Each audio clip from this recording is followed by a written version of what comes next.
waiting to see if we're gonna have Mike Scamilla on as a guest. I shot him a message, just waiting to hear back from him to see if he'll have time to join us. If not, we'll have to reschedule him and get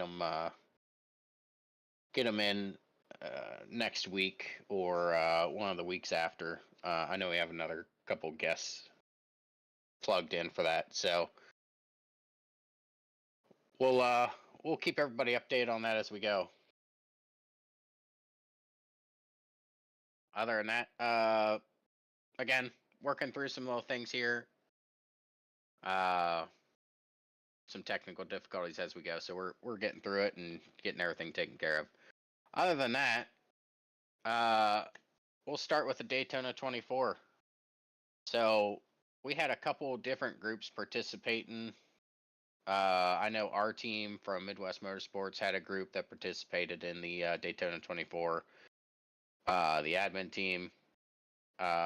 We also had a couple different members from Midwest Motorsports putting teams together.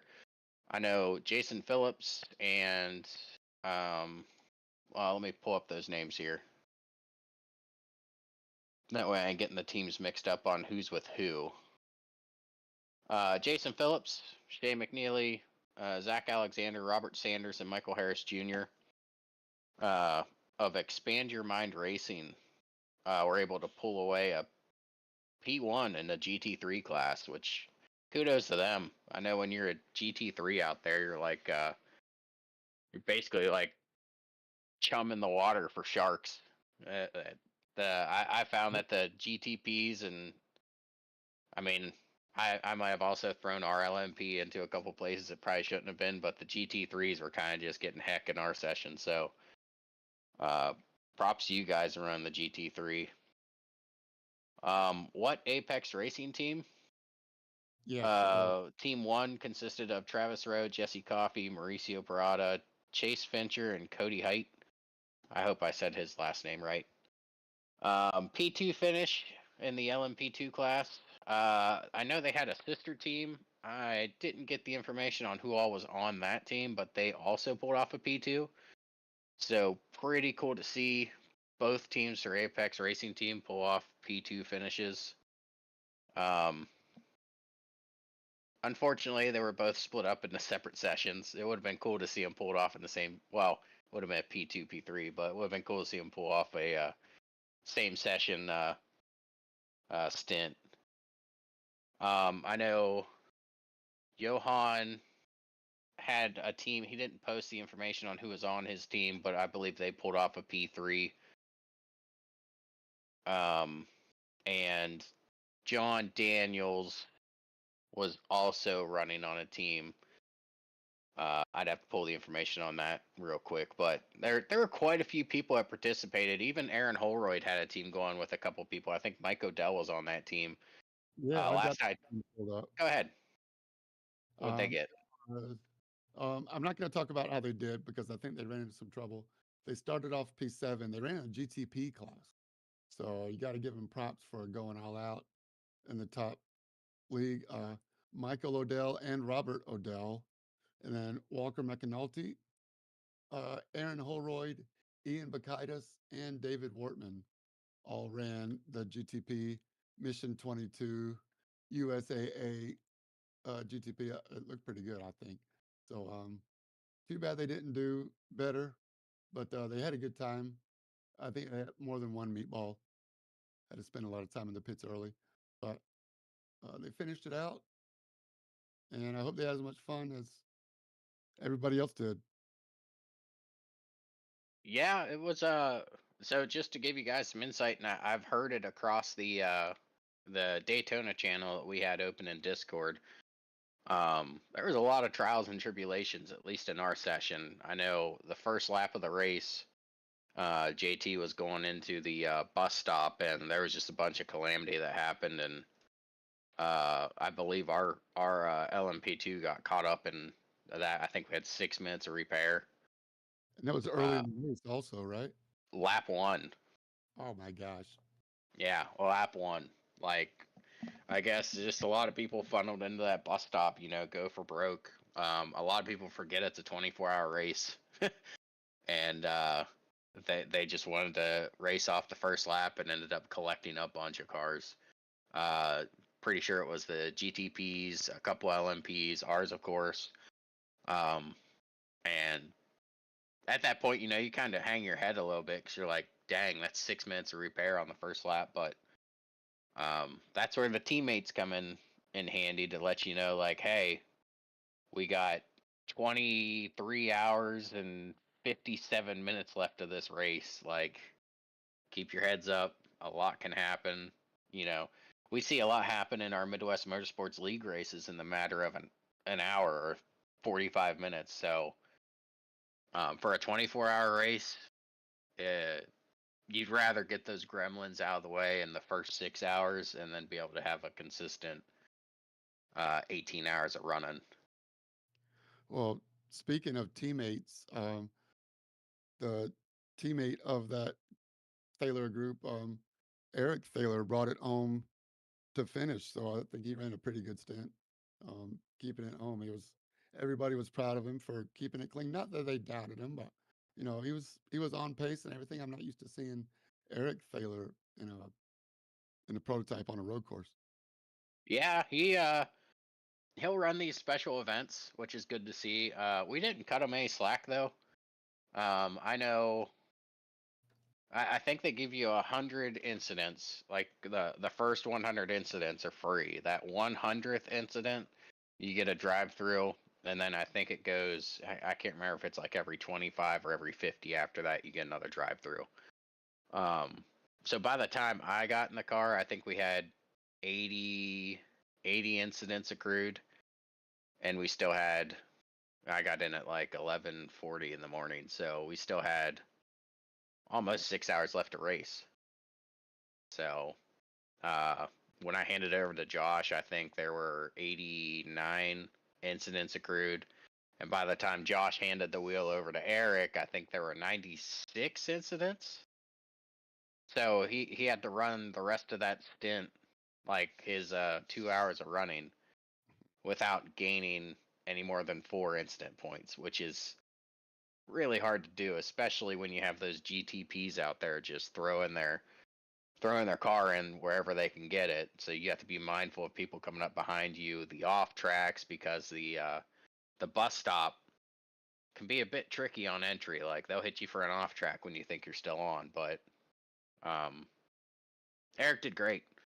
Brought that thing across the finish line, and ended up getting us a P2.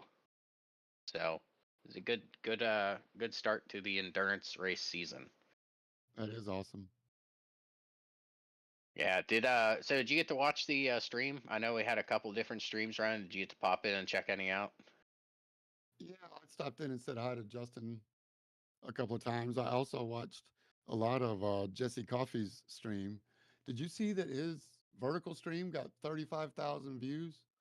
Yeah, I was actually reading up on what a vertical stream was, and it's kind of funny that they have such a thing. But yeah, that's a crazy number to get. Yeah, we might. I might be doing some homework between now. I can't do it for tomorrow night. I got full day tomorrow, but we might have some homework to do between now and the next couple of weeks worth of racing. Yeah. So just to give you guys some random stats here regarding the Daytona 24. So these numbers, I believe, came out earlier today from iRacing. So there were 23,397 total drivers participating in this year's Daytona 24. 19,125 of those were unique drivers. There were 5,633 teams that participated, 4,703 unique teams. So anybody that knows stats knows what the unique aspect of it is. It means that it's basically one of one. There wasn't any duplicates in there, so somebody didn't sign up for multiple sessions. 96 split race sessions, and in those sessions, 2,915,614 laps were completed. And we're going to go a little step further here. There were 10,379,586 miles completed between all the drivers, resulting in 89,444 hours driven over the weekend. So that's a lot of time. That's a lot of drivers, and that's a lot of miles. So everybody that participated in that, I'm still seeing in Discord. They're still recovering. It was a tiring endeavor. I'm pretty sure Brian, I think it was Brian Sarton. I'm seeing it in the chat. Like he stayed up all 24 hours, just like pumping the team up and spotting and stuff. I think he's still recovering. So kudos to all you drivers out there, all you teams that participated. And hopefully you guys get to participate in the next endurance event that comes up in iRacing. I believe that is the Bathurst 12 would be the next road course one. So that's a lot of numbers there, Ant. I wonder they're missing one number I'd like to see is the number of incident I don't points given. I don't think they can count that high, man. I don't think the computer can go that high. Right? Yeah. So again, congrats, guys. Anybody participate in that? I know it's a good feeling to finish. Even if it wasn't a great finish, it's always a great feeling to go out there with your team and help and participate any way you can. So congrats, and let's get ready for another great season of endurance racing. While we're still waiting on to see if Michael's going to make it tonight or not, we're going to go ahead and move on with the podcast. Like I said, we may have been having technical difficulties earlier with the audio, but worst case scenario, I'll reschedule Mexicamilla to be on in another week or a different week, depending on which one works for him. So we'll keep you guys posted as we go. But James, we're going to move on to the road series, man. They were out in Motegi, correct? Twin Ring Motegi, I think Mobility Resort Motegi is what they're supposed to call it now. But yes, 43 cars registered. So, I mean, that was just a huge car count. Thank you to all the GT3 and GT4 Road Series drivers for showing up and testing the limits of our streaming PC once again, which is all good because it's a good problem to have, I think.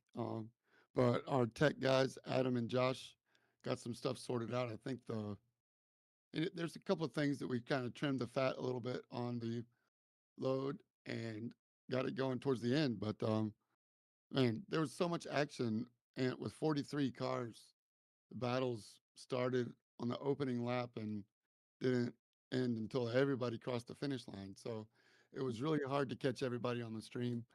Um, we did our best, but the action up front, especially, Shea McNeely won it from the pole in his Porsche. 2 stops. I was concerned maybe he was going to try the one-stop strategy like he did at Nürburgring, but he decided that may not be the best plan. At least on the first race, you don't want to start the season off in a deficit. You know. Of course. Yeah, we missed you, Ant. Sorry you didn't get to come in. I think you were busy living. Oh, I was dead to the world. Went to put the baby to bed, and I actually put myself to bed. So. We've all done that. I'll just take a 5-minute snooze, little cat nap. Next thing you know, it's 7 in the morning. Yeah, exactly. I was like, man, there ain't no way I'm going to make this race. Because I was holding her, and I'm just like rocking. I'm like, I'm going to bed. This ain't working. Jason Phillips and Jamil Gummer kept position 2 and 3 for the first half of the race, even through the first pit stop on the GT3 side. Jason Phillips couldn't quite keep up with Shea, and he was pulling away from Jamil Gummer there at the beginning. But the great battle that me and Adam spent a lot of time watching, bringing to the stream, was a battle with Jason Wahlberg in the Acura and Travis Rowe in the Porsche. Just incredible racing. Of course, Justin Glickner and Justin Thaler were separated by under a second for the majority of the race. I don't know if they did that on purpose. We're all friends, and you know them more than I do. Do they plan that ahead of time to say, let's ride together and see if we can go through the field together, or is it about bragging rights to see who's going to beat who, and they have a bet going on? I think if it's beneficial to the two of them to kind of not race each other, they will, and save it till the end. But one of them's looking to finish better than the other. Yeah, not racing each other was one thing, but if somebody's holding the other one up, Justin Thaler was actually ahead of Glickner there for a lot of the race, and they came across the line like 0.2 of a second apart, but Glickner was in front. So we didn't catch the actual pass on the stream, but you could probably hear it from Japan. You could probably hear it all the way in the other couple of countries away. The Ford Mustang, the only one in the field, by the way. So that was fun, but it was eighth and ninth. So congrats for eighth and ninth. But yeah, it's all good. I'm just, excuse me, being silly, of course. But the notable to me as it has to be in the pro side has to be Chase Fincher, who did not qualify. Thank you, Chase, for joining me and Adam in the booth before, talking us through what we were going to expect. But he sat out qualifying, started last in the GT3 ranks, and made it all the way back up to third in a podium. Um, Absolutely incredible run. He had pace, but his fastest lap was not as fast as Shea McNeely. So Shea McNeely may have stayed out in front even if Chase started on his bumper. Um, Lots of fun watching the GT3s go through it. Once again, shout out to Adam and Josh for sorting through all the technical difficulties. On the AM side, once again, huge turnout. Really appreciate everybody for racing with us. Ron Kabiltis, last season's champion, came out on top and starting the season up front. Chet Miller was only a second and a half behind, or actually less than a second um, behind. So that was really cool to see. I wish we could have seen a little bit more of the battle, but it was, like I say, it's really hard to follow, 43 cars. Jason Geyer finished out in the podium.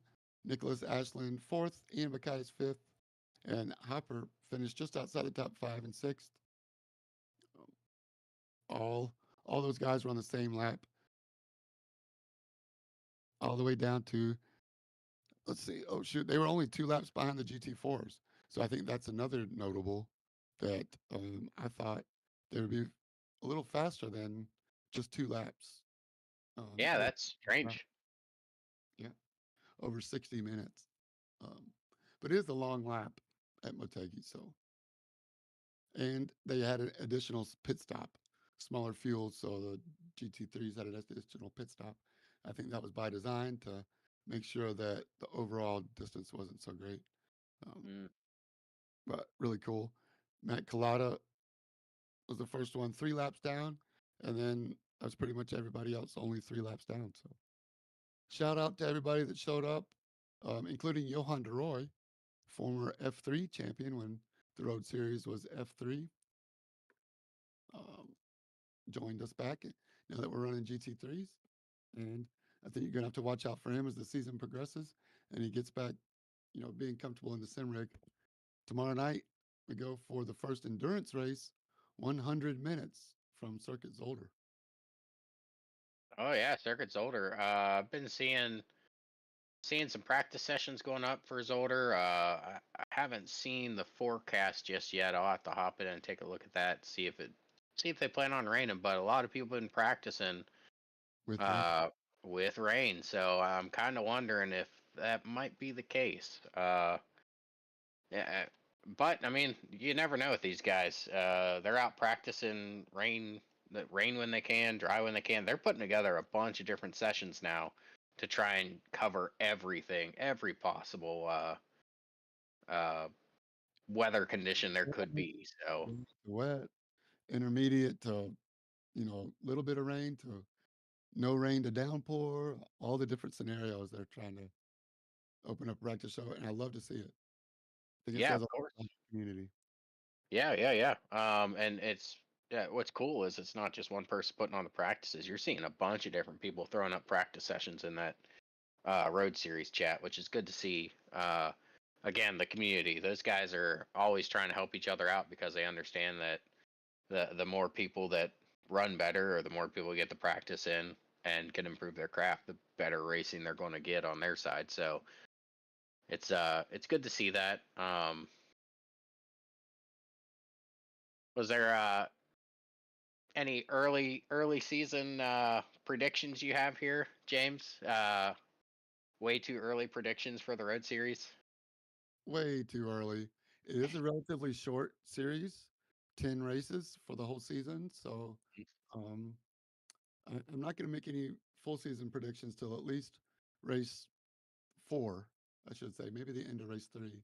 We Okay. might recognizing some patterns, but for tomorrow night, I'm going to keep my eye on CJ Barzak. Um, he's posted up a lot of practice sessions, and I think he might be practicing um, more than just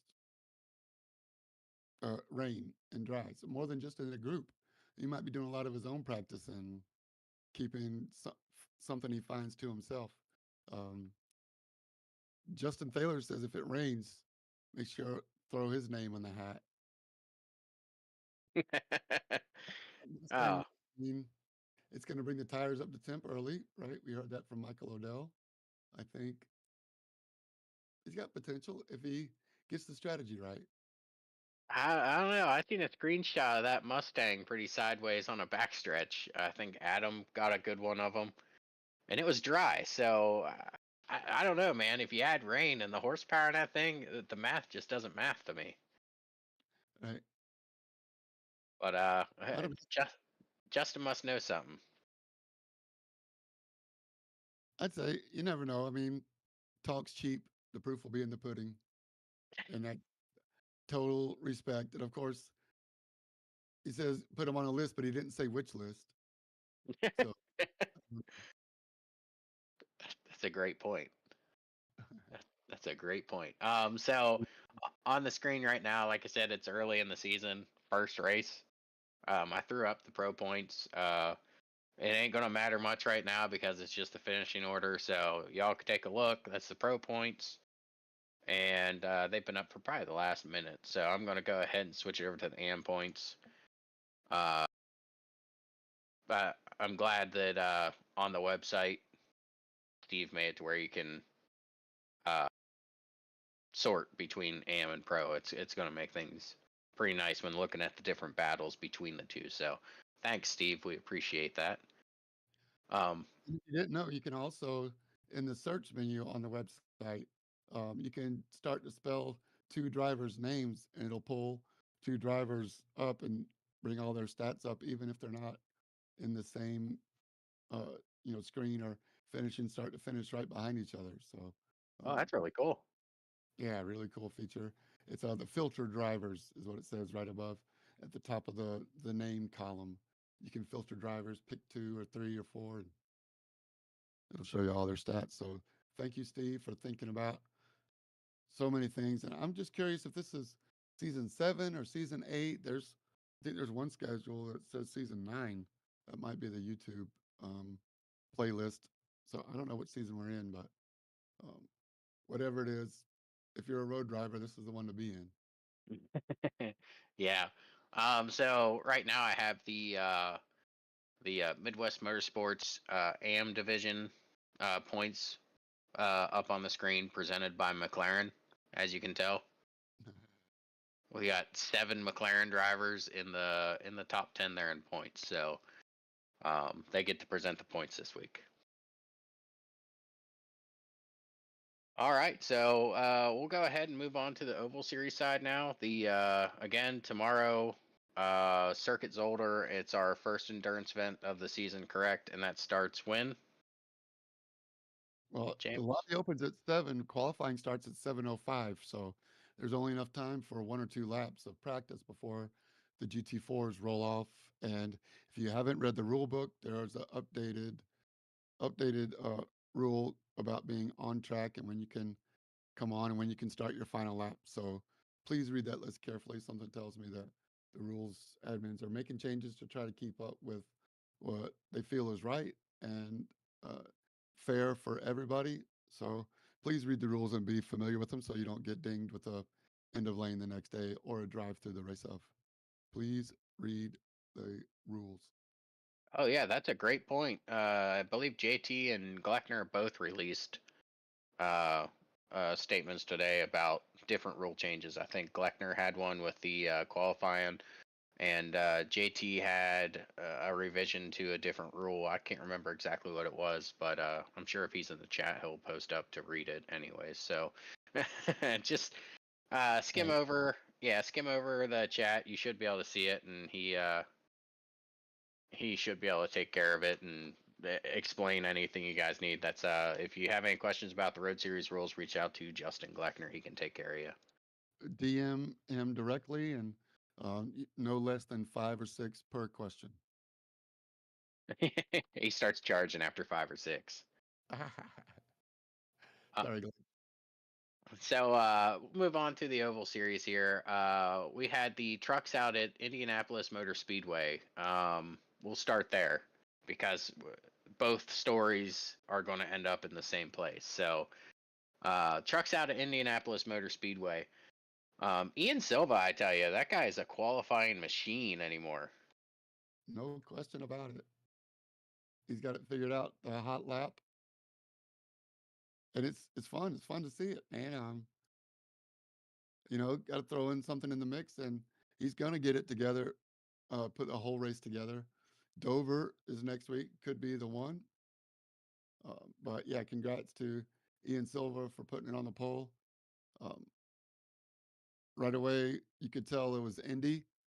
There were quite a few guys running half a lane up, and um, maybe trying to conserve tires, especially for the first part of the race before the competition caution at lap 10. So, that kind of set the tone for the race. It wasn't a super long race, but they had plenty of tires. I think they only had to go two fuel runs without taking tires to make the end of the race pretty exciting. And we did it caution free all the way to the end. Did you get a chance to catch any of it there? Yeah, I got to catch a little bit of it. I was watching a little bit as I was doing dishes here at the house. The replay, of course, I didn't get to watch it live. But it kind of started off like you thought Dustin was just going to kind of run away with the race. Like as soon as the green flag dropped, I know Ian Silva had the pole, but Dustin just jumped him and all the way up to the comp caution, just kind of pulled away. Like he was laying some pretty quick laps. Yep, he was flying. The only problem is they didn't quite calculate it just right with the number of stops. I think he had to stop one more time than our winner, Nicholas Aslan, did. And it cost him, Nicholas Aslan and Brian Cotton, uh, both, I believe, both stopped one lap less. Dustin Reinstedel did get points for leading the most laps. So good on him for that. But yeah, Nicholas Aslan in the 48 nailed it just right, and he was finished about 3.5 seconds ahead of Brandon Cotton. But there was again a lot of good racing up and down the field, a lot of give and take. Travis Jones was an instigator. Justin Thaler was an instigator. Of course, Dustin. Trevor McLaughlin was looking for a top 3, and he was in there for a little while. Um, Michael Samia finished just outside the top 10 in 11th after qualifying on the second row. Um, yeah, and we had a newcomer, I believe, Lee Kiernan. Shout out to Lee for joining us for the first time. Oh, that's good. That's a great time to join during one of the longest races of the truck series. Right. um, so overall, what do you think of the race? Do you think it was a good race? So did you like the longer format of the race? Okay, first of all, I want to apologize to Lee. It's the 5th race he's been in, so not quite the first race, but I did like his livery, his paint. Um, yes, I don't mind the long races. I mean, thankfully, I had Walker McAnulty with me. Shout out to you, Walker, for giving us some of the great play-by-play. He's got the play-by-play down way better than I do, so I try to leave most of the play-by-play to him. Um, so I don't mind them at all. I like the fuel mileage races. I like trying to figure out the math and figure out when the money lap is. What about you? Do you have a preference? Um, so I guess for that style of race, like the idea going into it was for one of the crown jewel races to be the long race. So it was either going to be Daytona, Charlotte, uh, Indy, or Darlington. And I just feel like out of those 4 tracks, Indy to me is probably like the one track I wouldn't want to run 75% of, like the full race length. It did get stretched out single file for a bit, um,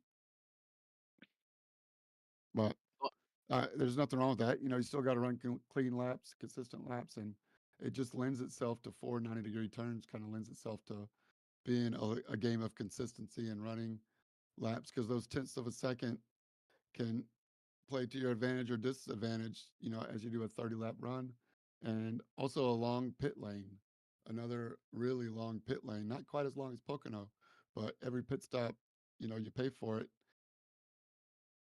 Yeah, it Going feels like it's like a lifetime getting on and off of that pit road in Indy. right, going on the inner loop.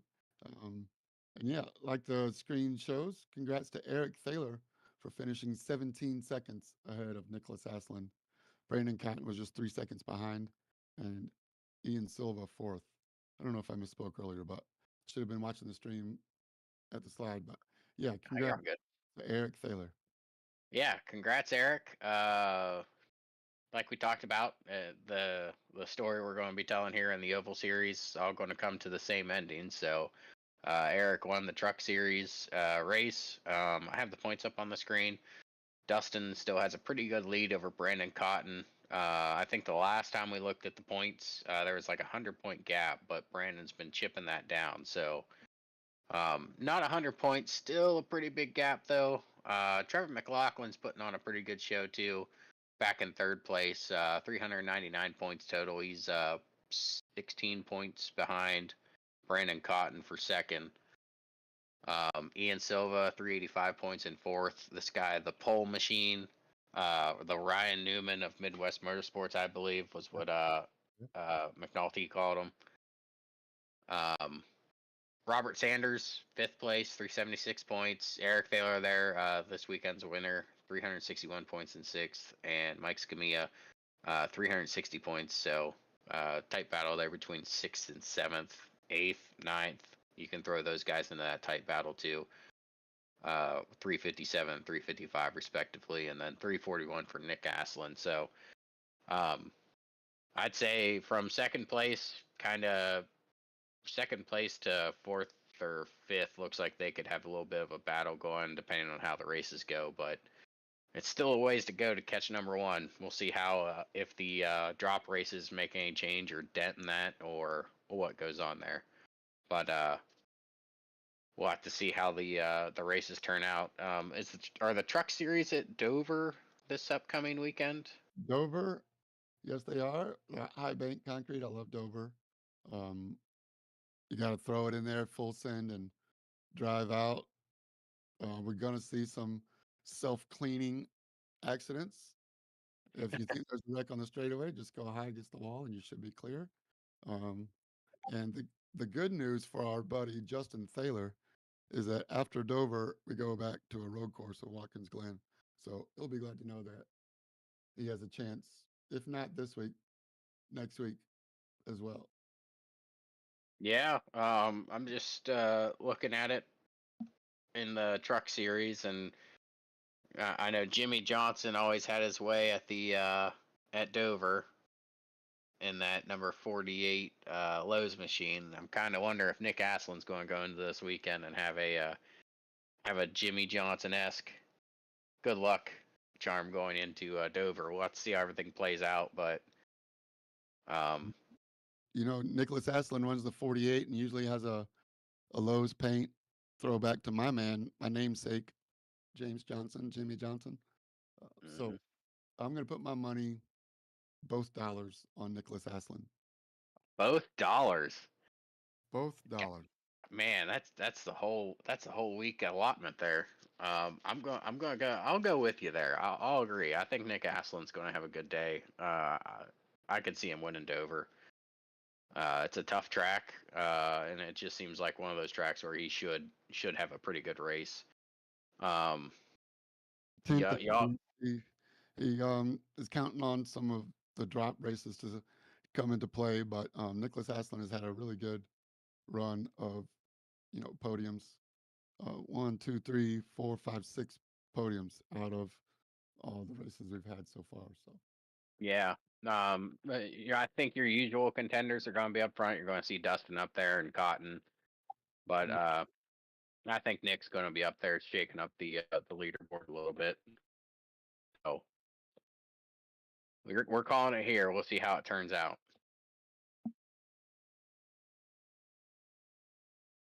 Cup Series went to Darlington. The track too tough to tame. As you can see there on the screen, Eric Thaler won it. So there was a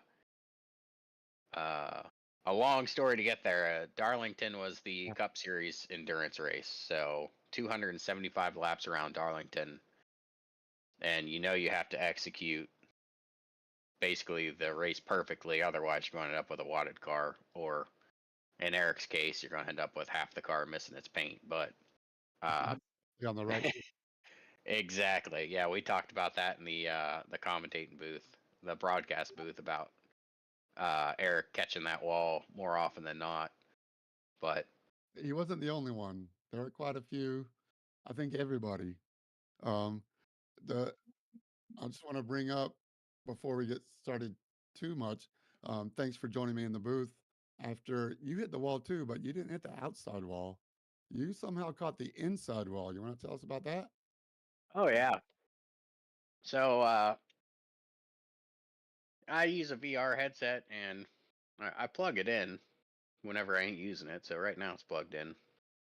And as I was getting ready for the race, I go to pop the headset on about 20 minutes before the session to get some practice in, and it's at 40%, I think. So I hook my charger up to it. Light goes green about 20 minutes later. I'm like, that's really fast. There's something wrong there. So hop in the race. I can't remember what lap number it is, but I'm going through a corner, and out of nowhere, the headset stutters and then gives the boo doo doo, like it's shutting down. And I hold the button the best I can, or hold the wheel to the left the best I can to stop, but I guess I ended up hitting the wall and washing up to the track, causing a caution. So my bad, all Cup drivers. But Not just brought out a caution. It wasn't the end of the world. And I mean, actually, I think not only the drivers but the broadcasters were kind of looking for a little bit of a chance to catch my breath and stretch my fingers a little bit. a little reprieve. Should be thanking you, at least water. But it was really fun. Little low of a turnout. 15 drivers. I kind of was hoping for more, but being that the 24-hour race was on it, shout out to everybody who ran the 24 and still decided to come in to race the Cup cars. Justin, Eric, of course, you, Aaron Holroyd, Walker McAnulty, everybody that did the 24 and did the truck race, finishing up the 24 and doing the truck Cup race the same day. Really appreciate it. Yeah, it was a good race to watch, even with 15 drivers on it. It was still a good race to watch. There was a lot of strategy trying to be played out. Some strategies worked, some didn't, but overall it was a again a clean race. We had that run of cautions there towards the middle. After I had that one, we had another caution or two pop up. Cautions, as they say. Yep, exactly. And it for some reason after those cautions worked themselves out, we went green the rest of the way again. So um, Eric had to work for that one. Yeah, he did. For sure he did. He had to do the math just right. I think he said he finished with like 0.2 laps of fuel, so he couldn't have made one more lap. But you were calling it with me as we were counting them down, and it was really interesting to see the difference in tire fall off and the fuel runs. Um, Dustin, of course, is wide open, hammer down. And you just got to get a splash at the end. You got to get a splash at the end. Unfortunately, during those middle run of 3 cautions there, he got trapped a lap down and was third in line for a lucky dog. So he needed one more caution to bring him up and get the lucky dog. So it didn't quite work out for Dustin Reinstedel after starting second on the front row. Um, Michael Samia put it on the poll. Shout out to Michael Samia. And he just DM'd me. I don't know if he DM'd you also, but he's definitely feeling under the weather, apologizes. But I think we agree, and we want to get Michael at his best. So we'll try to reschedule him. He'll get with you on rescheduling Michael Samia, but put it on the poll. I don't know if you saw his paint, but it was a throwback weekend. I don't know who he threw back to, but it looks like he went wide open into a Sherwin-Williams paint store and had a rainbow hodgepodge of all kinds of paint drips all over his number 3. Uh, so it stood out from the crowd. But shout out to all of the throwback drivers. That was a lot of fun to call them, especially our winner, who's my favorite, Mark Martin, one of my favorite paints, liveries of all time, drivers of all time, is the Valvoline number 6. And the 15 kind of looks like a 6. He made it work. I think it blends in really nice. Um, let's see. Brandon Cotton, he had a good throwback. Walker McAnulty threw back to his own slot car paint. Brandon Thayer threw back to one of his first paints when he signed up for the league. So a couple of throwbacks to themselves. Um, Yeah, it looks like Ty Williams also had a throwback to the Jimmy Johnson. You can call it a throwback nowadays, but the Jimmy Johnson Lowe's Cobalt machine. Yeah, And Brandon Cotton with the Apache stove. Is that a throwback? I believe so. He didn't fill out a form. I don't think. Hang on one second. No, he did not fill out a form, but he and his teammates all pitched in. So tell me who you think it was. Apache stove? Okay. I don't know. It looks like it's a throwback. I mean, the paint looks retro AF, but Yeah. So, um, I'd have to say, out of all of them, though, I agree. Eric's paint, for some reason, it just worked. Like the Valvoline look with the I think it's the on the front because I believe we went with that kind of logo at the uh, beginning stages of the league, and I don't know, it just works on that car. Like I'm looking at the car right now, everything on that just kind of works together. Like it looks good.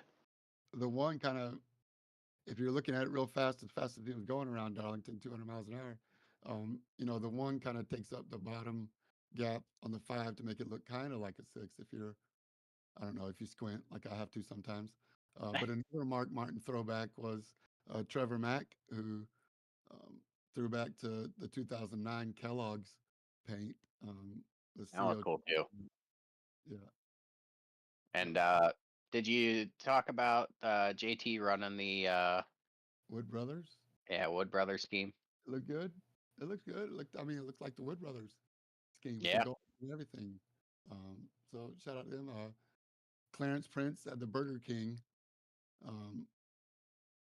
after the acquisition of all assets sold by Red Bull Racing.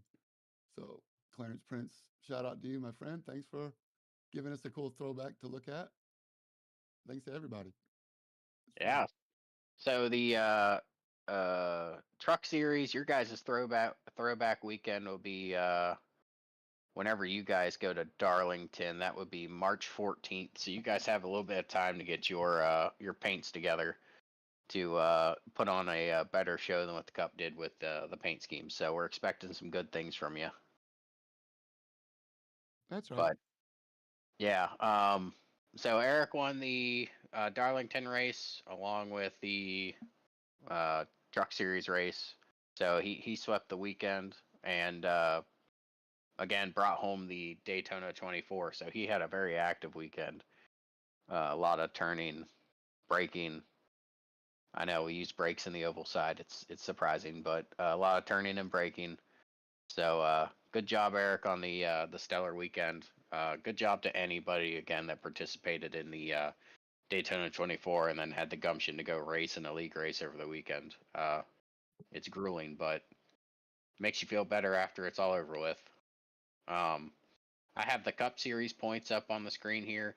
Tight race, I tell you.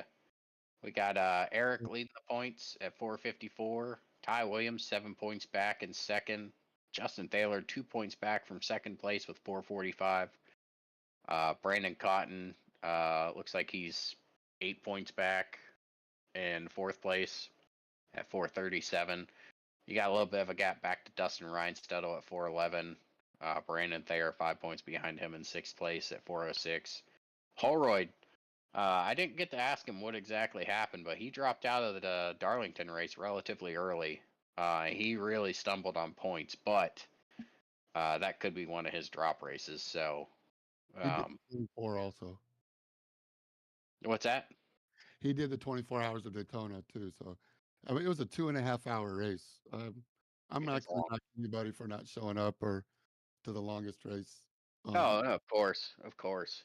It's just last week, I think he was in third place and really took a tumble down the points. But again, we have those 3 drop races, so that should benefit him towards the end of the season.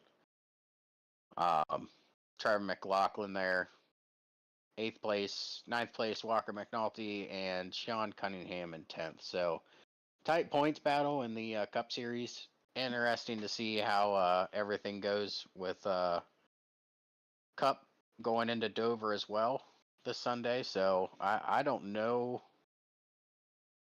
historically who runs well in the Cup Series at Dover. I think I've missed every Dover race that we've had in the Cup Series. So if I had to take a guess, I'm going to put money on the 11 because he's consistent. He's probably going to put some practice in. But aside from that, Ty Williams is probably the other guy there, the other front runner. Yep. And I mean, 7 points back from Eric Thaler. And I do want to give him a shout out. I remember in the Darlington race on one of the restarts, the racing was so close. It was Ty, Eric, and Brandon Cotton. I think Dustin Reinstedel started fourth, but he got passed by Brandon Cotton. So Dustin was hanging out in fourth. But the race for the top 3 was absolutely incredible. Still probably like 100 laps to go, maybe. But on a restart, Ty was in front, got the jump on Eric, and they were racing. Eric came up on the inside of him on the exit of a turn, and Ty Williams bounced off the safer barrier because he was, trying to get a good run off, and bounced into Eric. Eric dropped down, not quite to the apron, but almost. Brandon Cotton got by him. They went 3 wide across the start-finish line and made it single file through turn 1 and 2 and raced it out. And they kept going 1, 2, 3 after that. I mean, it was just really cool to see a not wreck, just good, hard, clean racing. And I don't think you have seen that kind of racing in an official lobby. Also, unfortunately, later on in the race, the roles were reversed, and Eric kind of tried to get a good run off, hit the safer barrier, and Ty Williams unfortunately got turned around and had to come in and get some damage, but the yellow came out. So at that time, there were only like 7 or 6 cars on the lead lap. So he was able to still restart on the lead lap and come back to a good finish. So just shout out to all the Cup drivers. I think the Cup Series is the premier league of the Midwest Motorsports, and I would love to see some more competition. So if I race a lot, tell your friends about us, send them to the website, send them to the broadcast. They can put it on mute and just watch the racing. If they don't like our broadcast, hopefully they're having a good time with the broadcast. But most definitely tell your friends about our league, and there's still a reason to join for the second half of the season and pick back up where we start off when the season ends. Yeah, for sure. So just to give you guys an update, we have Dover in the Cup Series this Sunday. Then we head off to Watkins Glen. Then we have a 2-week off period. One's for the Super Bowl, and the following week is for the Daytona 500. So racing is coming back, guys. Trucks, you guys are at Dover this week. Then you guys go to Watkins Glen, then Iowa. Then you have an off week for the Daytona 500. So following that, we got our sprint to the end. So we're getting to the waning part of the season. You guys probably started to see some polls coming out. I'd probably say here in about a month, we'll probably start releasing some polls for end of season voting. So just keep your guys' eyes peeled. And like James said, if you guys are listening to the podcast, broadcast, watching the race, whatever you guys are doing on YouTube, make sure you like, subscribe, and share. That's going to be the best way to get Midwest Motorsports out there, so we can get some more competition in, whether it's in the Oval Series, the Road Series, wherever it may be. The best way to do that is to like, share, and subscribe. So with all that said, just a quick update. I did get a hold of Mike, and we do have him scheduled for next Monday, so hopefully JT can make it. So be on the lookout for that, guys. We'll have a guest next Monday, Mike Scamilla. And from there, we'll just recap the action from the last week and have another Monday podcast. So that's all I got tonight, James. You good with tonight's show wrapping up? It's always good to chat with you, Ant. Thanks for having me, and thanks to all the Midwest Motorsports admins for making this great league the awesome league that it is, and of course all the members for making it happen on the track. And as always, don't forget to stay in your lane. And I approve of this message.